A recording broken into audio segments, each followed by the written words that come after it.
안녕하십니까. 아프지 마쇼의 닥터 준스 김준영입니다. 안녕하십니까. 아프지 마쇼의 닥터 준스 조준호입니다.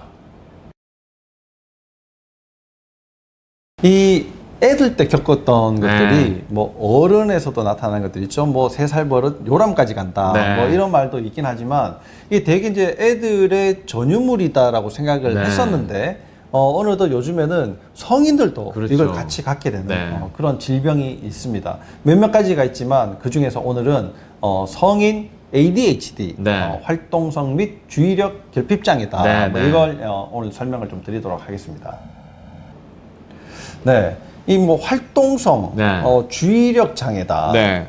주의력 결핍이다, 뭐 네. 이런 게 너무 과잉하게 활동을 하고 주의력은 떨어지고 네. 뭐 이런 이야기인데요.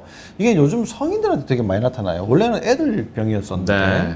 한 분의 그 소설을 봤는데요. 소설에 이제 그분이 이제 ADHD를 겪으면서 자기는 별명을 가지고 있답니다. 민폐, 어, 바보, 음, 병신, 음, 4차원, 음. 또라이. 그래서 야, 오늘의 너무 별명치고는 네. 너무 좀 근데 실제로 이제 이런 별명들을 가지고 계시면서도 그것들을 고치지 못해서 아 이게 내 성격 때문인가 내가 어울리지 못하나 왜 집중이 안 되지 이렇게 방황하시고 계신 분들이 굉장히 많고 네. 실제로 저희도 굉장히 20대 30대 젊은 친구들인데 이런 것들로 약을 먹어도 해결이 안 되고 약을 어떻게 끊을 수 없을까요? 약에 대한 부작용 때문에 찾아오신 분들이 점점 더 늘어나는 것 같아요.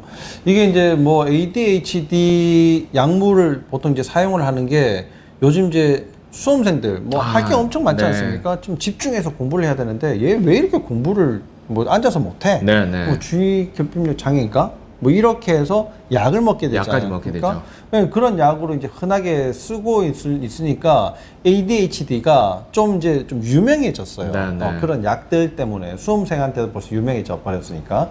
그럼 이제 이런 약물들이 결국은 우리 몸에서 어떤 작용을 하게 됩니까? 실제로는 이제 ADHD에 대한 어떤 여러 가지 원인들이 있는데 그 말은 정확히 밝혀진 원인은 없다는 뜻이고 네. 그 원인 중에 하나가 이제 뇌에서 신경들은 서로 대화를 나눌 때 네. 신경 전달 물질이라는 것들을 사용하는데 네. 그 중에 이제 도파민 그리고 노르에피네프린이라는 게 있는데 걔들이 우리 몸을 좀 띄우는 역할들을 하고 도파민은 약간 흥분. 그렇죠. 네, 우리 몸을 깔아앉히기보다는 더 띄우는 역할들을 많이 하는데 걔들이 어떤 목적인지 모르지만 부족해서 네. 보충해준다는 입장에서 이제 그런 약들을 일단은 쓰고 있죠. 하기야 우리가 이제 게임을 할 때 도파민이 많이 나온다고 네, 하지 네. 않습니까? 게임할 때 보면 엄청 집중해가지고 하지 않습니까? 불러도 모릅니다. 네. 그러니까 이제 네. 도파민이 떨어지면 얘가 집중하지 않고 왔다 갔다 뭐 이렇게 한다 네. 이 이야기인 거죠. 네. 그러면 이제 도파민을 조금 올려주고 노르에피네프린 좀 이제 긴장 상태를 만들어주는 노르에피네프린을 좀 올려주면 이렇게 이제 그런 왔다 갔다 하는 이런 거 없이 긴장한 상태로 집중을 한다. 그러니까요. 이런 네. 이제 이 치료의 원리인데 이런 주의 결핍 장애를 약물을 먹어도 효과가 뚜렷하게 나타나지 않는 경우가 많으니까 결국은 심리 상담까지 이제 그렇죠. 하게 되는 경우도 네. 있는데 이런 뭐 상담의 효과, 뭐 약물의 효과 이런 것들이 한계가 있다. 그렇죠. 뭐 이제 대부분 이렇게 네. 이제 이야기를 하죠. 그걸 먹어서 조금 차분해지는 것 같은데 결국 집중력이 내가 생각하는 것만큼 아니면 예전만큼 그렇게 올라오지 않는다. 네, 네. 그러니까 약을 먹으니까 또 약간 좀 문제가 되는 것들이 있다. 그렇죠. 이렇게 이제 이야기를 하시니까 그러면 이제 성인의 입장에서는 뭔가 경제적인 활동도 해야지 되고 업무도 해야지 되고 뭐 인간관계도 해야지 되는데 너무 이제 장애를 받는 경우들이 이제 많지 않습니까? 네. 그러면 이 증상을 어떻게 하면 좀 개선시켜 볼 수 있을까? 물론 뭐 약물의 힘을 조금 받으면서 개선시켜 볼 수도 있겠지만 또 다른 방법은 없나? 네. 뭐 때문에 이렇게 생겼나? 오늘 이 시간에 한번 좀 더 확인을 해보도록 하겠습니다. 네. 그러면 이제 이런 문제들이 어떤 상황일 때 ADHD라고 이야기할 수 있는가? 대표적인 증상 뭐 이런 거 있습니까? 일단 뭐 그 이름 안에 들어있지 않습니까? 네. 일단 행동에 있어서는 좀 충동적인 성향들이 있죠. 충동. 예를 들면 이제 성인으로 치면 뭐 도박이나 이런 식의 마약이나 이런 데 빠질 수도 있고요. 좀 뭐 말하자면 요즘 분노 조절 장애를 겪고 있는 분들 많지 않습니까? 뭐 묻지마 살인 이런 거? 불같이 화를 내는 이런 성격들. 그다음에 두 번째는 이제 주의력이 부족하다 보니까 어떤 한 일을 잡고 끝까지 못 해내고 뭔가 예를 들면 상사라든지 주변에서 원하는 것들이 있지 않겠습니까? 그런 것들을 해내지 못하고 딴 일을 봐야 되고 그리고 이제 쉽게 지쳐버리고 이렇게 되는 거죠. 그리고 이제 어린애들도 보면 학교 가보면 아, 저 이렇게 부잡해. 왜 이렇게 부잡해? 부잡해. 왜 이렇게 뭐 까불어? 이렇게 표현을 하는데, 뭐 뭘 해도 그 집중 못하고, 뭐 꼼지락거리고, 뭐 발 움직이고, 뭐 여기 왔다 갔다 하고, 뭐 거의 뭐 모터가 달린 것처럼 왔다 갔다 해가지고. 그 수업 시간에 이렇게 딱 앉아 있어야 되는데 네. 계속 뭐 이상한 짓을 하고 있는 거죠. 네, 네. 선생님 눈에 거슬리게 되고. 네. 그리고 이제 또 특히 이제 위험할 수 있는 게 애들이 이 충동적으로 움직이다 보면 이 길을 가다가도 갑자기 찻길로 뛰어들어가지고 운전하는 그런 차들을 충동까지? 네, 위협한다거나 오. 이제 이렇게 네. 행동을 할 수도 있다고 합니다. 네. 그러면은 이게 애들한테만 나타나는 증상인지 성인 ADHD에서도 나타나는 증상인지 네. 그걸 좀 한번 구별을 좀 해보면 좋을 것 같아요. 그러면 이게 성인한테서도 똑같이 그렇게 나타난다 그러면 얘는 진짜 뭐 애 같네. 네, 뭐 네. 이렇게 또 볼 수 있지 않습니까? 그러면 성인은 주로 어떤 증상들이 있겠습니까? 자, 이제 성인한테 이제 사용하는 설문지 우유에 대해서 한번 제가 읽어드릴 텐데요. 네. 한번 들어보시고, 아, 나도 내가 이게 성격 때문이 아니구나. 뭔가 실체가 있는 문제가 있구나 한번 느껴보시는 어떤 테스트를 한번 같이 해보셨으면 좋겠어요. 자, 어떤 일에 어려운 부분은 끝내놓고 그 일을 이제 마무리를 짓지를 못한다. 시작은 되는데 끝이 네. 없다. 그 다음에 체계가 필요한 일들이 많지 않습니까? 체계가 필요한 일을 할 때 순서대로 못하는 거예요. 세 번째는 약속이나 해야 할 일을 잊어가지고 곤란을 자꾸 겪는다. 골치 아픈 일은 아예 피해버리거나 그냥 밀어버리는 경우. 그리고 오래 앉아있을 때 어떤 분들 이렇게 인터뷰하는 영상들 보면 대부분 앉아가지고 이렇게 막 집중해서 대화를 하는데 어떤 분은 보면 막 이렇게 하다가 막 발도 꼼지락거리다가 볼펜이 눌렀다가 뗐다가 이렇게 하는 분들 자꾸 몸을 움직이는 것들 그리고 이제 모터가 달린 것처럼 과도하게 혹은 멈출 수 없게 계속 활동을 하는 이런 경우 이러면 아 일단 성격 탓이 아니고 체질 탓이 아닌 아 나도 ADHD를 겪고 있지 않은지 한번 의심을 해보셨으면 좋겠습니다. 근데 얘기를 듣다 보니까 뭐 거의 반 이상은 제 얘기인 것 같은데 그러면 이게 나도 그러면 ADHD인가 한번 고민도 해봐야 되겠지만 네. 실제 이런 증상이 있다 그래서 다 ADHD라고 이야기할 수 있는가? 그렇죠. 뭐 그 정도는 뭐 저도 순서대로 잘 못하는 것 같고 뭐 시작은 뭐 거창하지만 항상 마무리가 잘 안 되고 미루고 미루고 네. 이런 문제들은 다 겪고 있는 문제 아닌가 네. 싶은데 이것보다 좀 과하다. 내가 진짜 그렇죠. 좀 문제가 있을 것 같다. 문제가 있는 것 같다. 이렇게 네. 생각하시는 분들은 진짜 좀 더 좀 면밀하게 좀 더 확인을 해보실 필요가 있다라는 거죠. 물론 이제 뭐 약물을 이렇게 먹고 뭐 물론 진단을 받아야 되겠죠. 진단을 받고 약물을 먹는 방법도 있겠지만 실제 내가 다른 구조적인 문제는 없는가, 그렇습니다. 내 몸의 문제는 없는가, 다른 문제, 신경 전달 물질 이외의 문제가 뭐가 있는가 이런 것도 한번 찾아볼 필요가 있다는 겁니다. 근데 이제 원장님이 느끼시는 것도 당연할 수도 있습니다. 네. 뭐 이유는 뭐냐면 이 원인 자체가 우리가 이따 이야기를 들어보시면은 아 이것 때문이라고 느끼실 수 있지만 결국 내 몸의 어떤 구조적인 문제 때문에 이런 일들이 생기거든요. 네. 그런데 우리가 이제 90% 이상은 그런 구조적인 문제를 가지고 있고 그 경증에 따라서 경중에 따라서 어떤 분은 약을 먹어야 되고 진단을 받을 정도가 되고 아니면 조금 약하게 아 내가 이제 일상생활이 좀 불편하다 이 정도를 이제 느낄 수 있다고 봅니다. 그러면 이제 아까 이제 신경 전달 물질 이야기를 하면서 결국은 도파민하고 노르에피네프린의 문제다 이렇게 이야기를 했는데 이게 그러면 뭐 신경 어디에서 이게 나오는 겁니까? 그러니까 이제 이걸 먼저 구조적으로 이해를 하셔야 되겠죠. 우리가 이제 상식적으로 봤을 때는 아 ADHD를 이제 내가 공부해봤더니 이거는 도파민하고 노르에피네프린이 부족해서 그렇대. 거기서 대부분 끝내니까 네. 아 그럼 더 줘야지만 생각을 하는 경우가 대부분이지 않습니까? 그럼 한 단계 더 나아가서 왜 부족한데? 왜 부족하게 됐냐? 왜 부족한데를 생각을 해보면 결국 우리가 정답에 가까운 문제점들을 찾을 수가 있는 거죠. 그러면 그 도파민과 노르에피네프린이 어디서 만들어지는지부터 한번 살펴봐야 되는데 재밌는 거는 저희가 모든 방송에서 이야기하는 뇌간에서 만들어집니다. 특히 이제 도파민 같은 경우에는 복축 피계 영역 아니면 이제 꺼멓게 보인다고 해서 흑질이라는 부분에서 흑질. 많이 만들어지고요. 그 파킨슨이랑 좀 관련되는 부분이 네. 있는데 그리고 노르에피네프린 같은 경우에는 이제 청반이라는 부분에 만들어지는데 그게 뭐 따로따로 이제 위치하는 게 아니라 그냥 뇌간이라는 부분에 있습니다. 그래서 뇌간의 기능을 떨어뜨리게 하는 방해 요인들이 시간이 되면서 점점 쌓이다 보면 결국에는 문제들이 발생을 하는 거거든요. 그런데 우리가 시간이 흐른다는 거는 성인으로 갈수록 보통 좋은 방향으로보다는 안 좋은 방향으로 가기 때문에 치료가 되지 않고 다른 형태의 증상들이 더 붙게 되는 거거든요. 그래서 뇌간을 방해하는 요소들을 좀 봐야 되는데 두 가지 요소, 세 가지 요소쯤을 볼 수 있어요.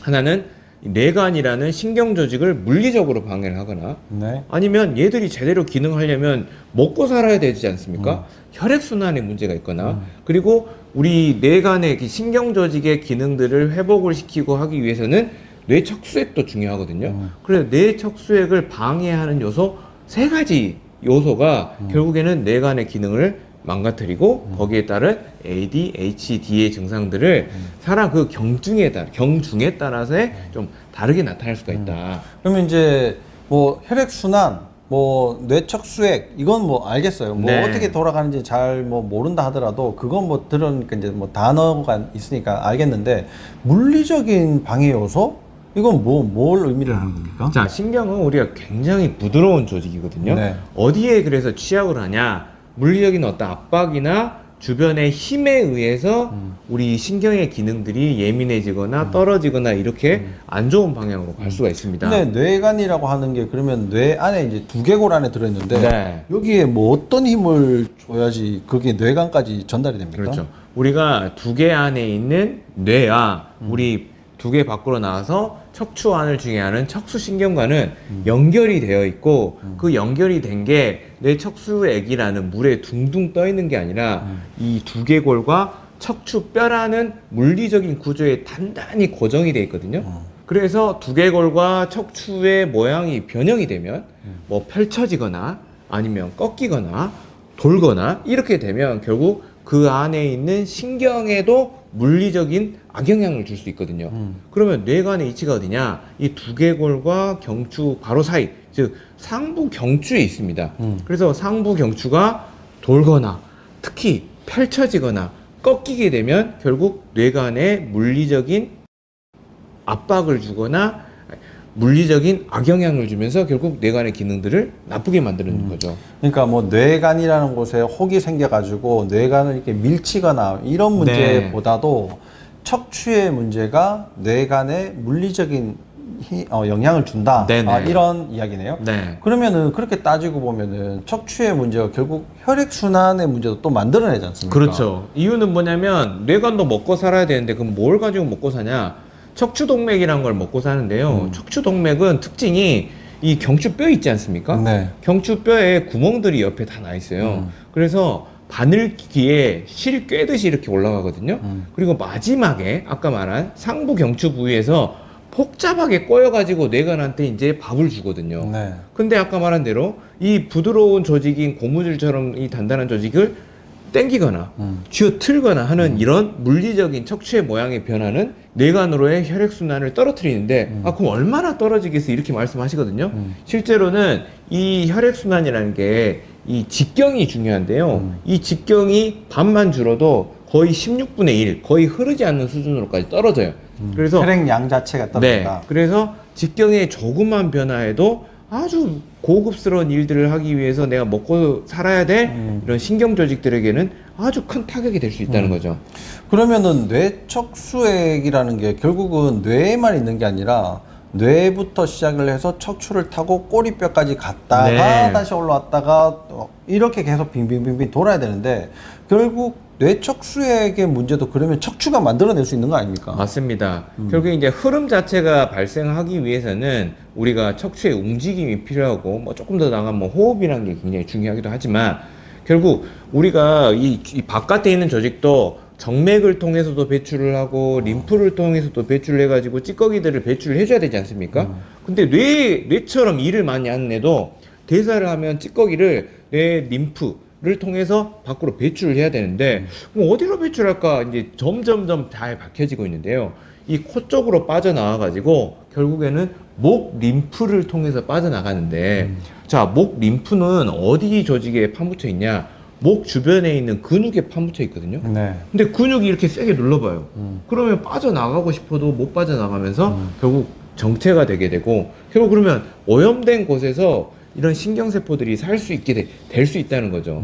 그래서 따지고 보면 지금 말씀하신 대로 증상 자체는 그 이름을 붙여가지고 ADHD야 이렇게 이야기하지만 그 이면에서 벌어지고 있는 현상은 결국 뇌간이라는 매우 중요한 조직에 물리적인 문제를 주거나 혈액순환 문제를 주거나 이런 뇌척수액, 뇌림프의 배출 장애를 만들어내는 목 구조의 변화가 결국 문제를 일으키는 근본 원인에 가깝다. 이렇게 좀 정리를 해볼 수가 있겠어요. 그러니까 이제 지금은 도파민이랑 노르에프네프린이 왜 떨어졌냐. 네네. 여기에서부터 시작을 해가지고 진짜 뭐 엄청 뭐 꼬리뼈까지 갔다가 네. 이제 다시 왔는데 결국은 이 문제의 공통 핵심이 네네. 저 멀리 있는 것 같지만 거기에는 바로 두목이라는 경추의 문제가 네네. 딱 있다. 그 두목을 일단 잡아야 되지 않습니까? 그렇죠. 그냥 일망타진하려면 네. 쪼무레기들만 잡아가지고는 또 다시 이제 세력이 커질 수 있으니까 일단 두목을 딱 잡아야 되는데 그게 바로 경추다. 네. 그럼 뭐 경추를 뭐 저희들이 늘 말씀을 드렸지만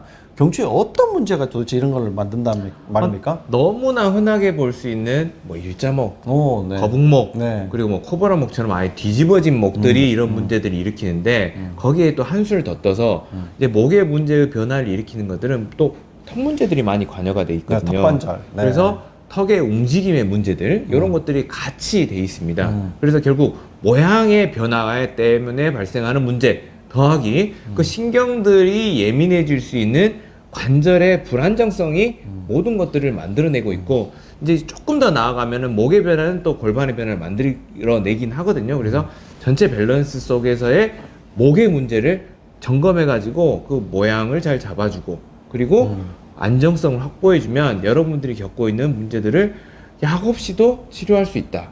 근데 문제는 이렇게 생각이 돼요. 자, 이게 오해되는 부분이 있는데 과연 자 제가 말씀한 대로 모든 ADHD를 만들어내는 단 하나의 원인이 목이 아닐 수도 있지만 많은 부분을 차지할 수 있거든요. 근데 목의 모양의 변화와 목의 안정성 변화를 내가 약을 먹은다고 해결이 될까요? 절대 해결이 되지가 않고 시간이 갈수록 목은 더 안 좋은 방향으로 변하고 불안정성은 더 심해질 거거든요. 그러니까 결국에는 증상을 더 악화시키고 다른 증상들을 더 일으킬 수 있으니 이 방송을 보셨으면 아 내가 이런 증상이 있어? 그렇게 되면 꼭 목 조금 넘어서서 전체 밸런스를 꼭 확인하시고 치료를 그리고 이런 밸런스를 나쁘게 만드는 생활 습관을 교정해 주시면 훨씬 더 건강한 치료가 될 수 있습니다. 네.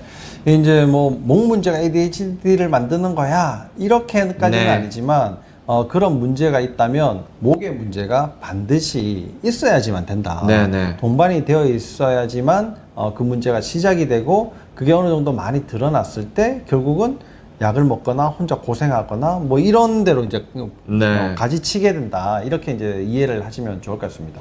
그러니까 좀 더 근본적인 문제를 좀 더 찾아서 네. 좀 해결해 보시고 저희가 뭐 ADHD 뭐 전문이에요 뭐 그걸 다 치료할 수 있어요 뭐 이런 게 아니라 우리 환자분들이 이렇게 오시는 분들 보면 그런 것들을 꼭 알고 가지고 있어요. 있거든요. 네. 왜냐면 뭐 잠 못 자요, 소화 안 돼요, 뭐 생리가 이상해요 이렇게 해서 찾아오시는 분들이 저 ADHD 약을 먹고 있어요. 네. 뭐 이런 분들이 이제 많기 때문에 오늘 이제 성인 ADHD에 대해 가지고 설명을 드렸는데요.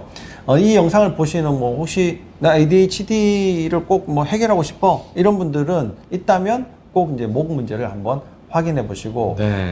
지금 당장은 아니라 하더라도 결국은 약을 줄이고 끊을 수 있다. 네, 네. 그래서 또 새로운 인생을 또 새로운 삶을 건강하게 지낼 수 있다라는 걸 꼭 명심을 하시고 한번 확인해 보시기를 바라면서 오늘 아프지 마쇼는 여기에서 마치도록 하겠습니다.